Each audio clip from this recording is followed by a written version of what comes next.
So I'm going to have a conversation now with the director of the British Chamber of Commerce in Indonesia.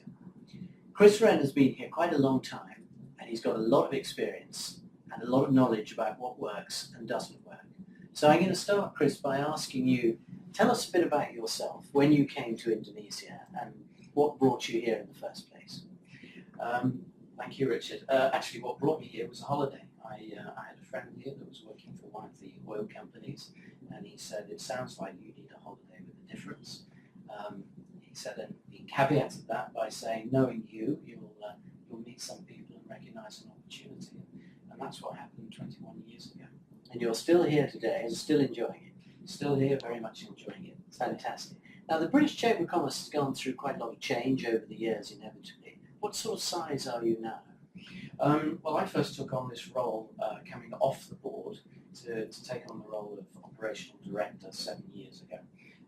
At that time, I would say that we were a fairly flat organisation. Membership was very static, and we were doing things that were very, very routine.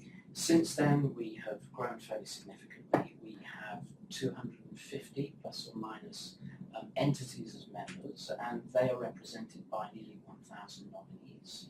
That's a pretty big cluster of UK businesses. Give us an idea, Chris, of what sort of sectors they're in. I mean, is this all banks and airlines, or are you in smaller companies in manufacturing and services as well?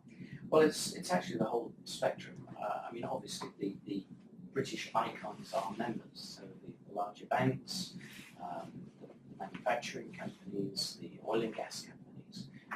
But we have a whole range of businesses that cover all the sectors. Now, our board, which is a 20-person board and has about 200 years of collective experience as well, represents a whole range of those sectors. But as we hear all the time about Asia, relationships are everything, and they can only be built by face-to-face contact. So probably the most effective way for a business, and part of their marketing strategy and budget, should be to have someone on the ground that represents them either actually or nominally, but somebody that is recognized as being a representative of that organization that can meet Indonesian business people and can get embedded within the community together with that brand and develop those relationships. It should certainly be a part of the strategy and should be funded for.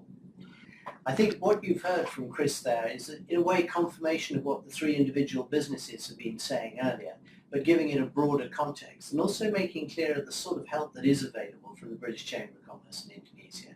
If local knowledge really helps the one-eyed become king in a marketplace, I do think we've got some competitive advantages in the range of people and experience in Indonesia that can help new entrants to the market get in there early and make it a success.